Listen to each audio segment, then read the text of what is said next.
My fellow homeowners, when you are trying to prepare your house to sell, you have to be very careful because there are professional squatters who will try to steal your home like this. They finally got these people out. It's been a month since Marcia and Carlton Lee have been inside their Southside property. They called the I-Team in early April, claiming a woman named Stacy, her family, and their dog moved in and wouldn't leave. The couple said when they arrived with police, the woman inside claimed she was the new owner and had so-called mortgage documents to prove her purchase. The couple said police would not arrest the woman because it was a civil matter. I am livid right now. But after doing some digging, the couple says they got a call from a CPD detective informing them they'd be taking a closer look at the case. I knew the ID was fake. I knew the documentation was fake. And I'm just super excited that they finally got her out. This woman, whose real name is Charmaine Powell Gillard, was arrested and charged with forgery and burglary, 2 felonies. She was also charged with obstructing identification and criminal residential trespassing. They are gone, vacated, and it brings peace to my household, and that's what I need. Their home is boarded up for now to make sure no one else can break in, but they let the ABC7 I-Team inside. Lots of trash was left behind and several repairs are needed throughout the home, but this couple is relieved to have their house back and will be putting it back on the market in the coming weeks. Miss Chapman, I don't know. You're good. You're great at this. You have done an amazing job. If it wasn't for you, I wouldn't have gotten the calls, the help. I commend Channel 7. I commend you, Samantha. I am so elated that you helped us, that you took the chance and the opportunity to put our story out there. This lady is a bum. She's just a straight bum. The way she left the house all nasty and garbage and everything, that's how they do it. That's how bums are. Bums come in the area and they just be filthy and stinky and funky, all that stuff, leaving destruction in their wake. It's just sad, man. It's sad. And that family, thank God that they got their property back. But you got to be careful as homeowners, as landlords, as people who wants to sell property. You have to be very careful and make sure you secure your property so it will not happen. Do not trust the government to say that they're going to have your back. Cops cannot have your back because, like they said, it's a civil matter. So you have to be very, very careful. Hey everybody, thank you so much for watching this video up to this point. I really appreciate it. If you haven't already, please like the video, make some comments after you watch it all the way through, subscribe to this channel. That would greatly help me out with the algorithm, and hit the notification bell so you'll be notified for any videos that I drop. I'm inching closer and closer to over 1,000 subscribers, and I can only do it with your help. So please help a brother out. Thank you for watching. Let's get back to it. Marco Velasquez is the owner of this Southside property, which is on the market to be sold. He says his realtor came by with a potential buyer, but there was already people inside. I couldn't believe it. It was like a nightmare. Velasquez says a woman named Charmaine and her boyfriend Codero moved in, claiming they recently purchased the property. He says the couple showed police this mortgage document, but Cook County confirms they don't see this mortgage on record. Velasquez's realtor recorded this video as the couple explained to police they had a right to be there. Y'all bogus right now. I listen, bro. He says police told them under Illinois' current law they couldn't remove anyone. I said I'm not moving out, and I said at the one point they gotta leave. They gotta get tired of us being in the property. I called a couple of friends, stay overnight, and I knew they were not gonna like that. So you're telling me that you and your friends came in and moved in with them? Yes. Velasquez says he, his wife, and their friends got a few air mattresses and spent the night with the alleged squatters. We stayed in the living room. We were watching all the time the door. They stayed in one of the bedrooms. The next morning, he says he realized they were not budging. They're like, oh, well, we want $8,000. $8,000? That is wild. That is wild. See, this is reason why you guys gotta secure your properties.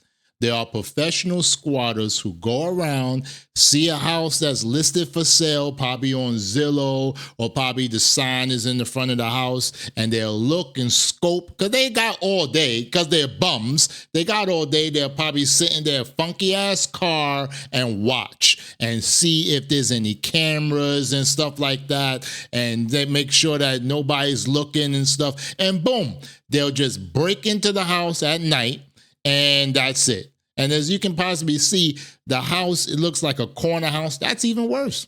That's even worse. In Chicago, I know I will never buy a corner house. Never. Hell no. Nope, nope, nope. Velasquez says they negotiated. He had the couple sign a cash for key agreement, and he paid them $4,300 to leave. We wouldn't want to give them money, but we heard, really bad stories about squatters taking over properties 6, 8, 10 months, even a year. Velasquez says weeks later, a CPD detective called them, informing them that one of the alleged squatters is the same woman accused of squatting in Marcia and Carlton Lee's home after leaving his property. In the Lee's case, Shermaine Powell Gillard was arrested and charged with burglary, forgery, obstructing identification, and criminal residential trespassing. In the meantime, Velasquez says he's working with a detective, and he hopes action is taken in his case, too. I heard stories before about squatters. I never thought it was going to happen to me. The accused squatter, Shermaine Powell Gillard, said claims that she is a squatter are false and unfounded, and wrote, quote, innocent until proven guilty. We also reached out to her alleged boyfriend, Codero, but have not heard back. Shermaine and Codero, two ghetto-ass Chicago names, probably from Inglewood or something like that. And it's crazy. What I'm trying to figure out is how in the world that you invest in Chicago, you a homeowner in Chicago, knowing damn well how the people are, some of the people are in Chicago, and you don't secure your property properly. That's ridiculous. If you're going to be a landlord or a homeowner and you want to sell property in Chicago, the first thing you should do is put cameras on. That's the first thing, because that's a deterrent. When most squatters see cameras and they see a Ring camera especially, they're not going to want to try to break in.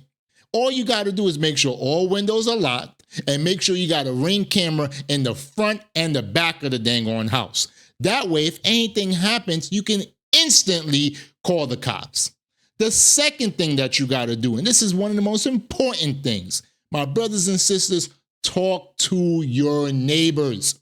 Your neighbors have to be some of the best people that you know. Reason being, if something happens to your home, they will contact you.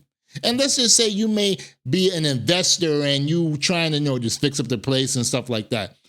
Why don't you contact the neighbor and say, hey, listen, I'm trying to fix up this property or fix it up and sell it.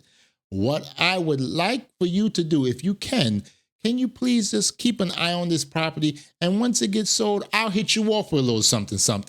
It's way less money than you got to do a damn cash for keys because you flipping have a squatter in your place. I'm telling you, I am a landlord, okay? And I understand how it is to have people who don't want to pay or who want to squat and stuff like that. I understand. I've dealt with that, all right? And it's very heartbreaking because you're like, damn, I got to pay my mortgage, I got to pay this, I got to pay that, and these people don't want to pay. And in New York, it can take a while to get them out. Shoot, because of COVID, it's still backlogs of landlords trying to evict people. But you got to understand there are ways to go about it to protect your homes. I just listed 2. There are many more. And if you guys, my wonderful viewers out there, if you know of any other techniques that you can secure your homes with, please put in the comment section so that you can inform others so that they won't be in a situation like this. Because I'm telling you, it could have gone worse where that Spanish guy or that black couple could have whipped those people's asses and next thing you know, they go to jail. And I wouldn't want that. I would not want that. Well, actually, I do. I would. I would want to see them squatters get their ass whipped. But that's just me. That's just me. Guys, thank you so much for watching this video, especially watching all the way to the end. I really, really appreciate you. I know your time is valuable, but you spent it with me. Thank you, thank you, thank you. Can you do me a favor? If you haven't already, please like the video, make some comments, subscribe to this channel if you haven't already. That would greatly help me out as I continue to grow. I'm doing my best to get towards over 1,000 subscribers so I can be fully monetized on this YouTube platform, earn some YouTube shillings, and be able to buy things for my future classroom. But I could only do it with your help, so please help a brother out. Thank you for watching. Be safe. Have a wonderful, wonderful day out there. Peace.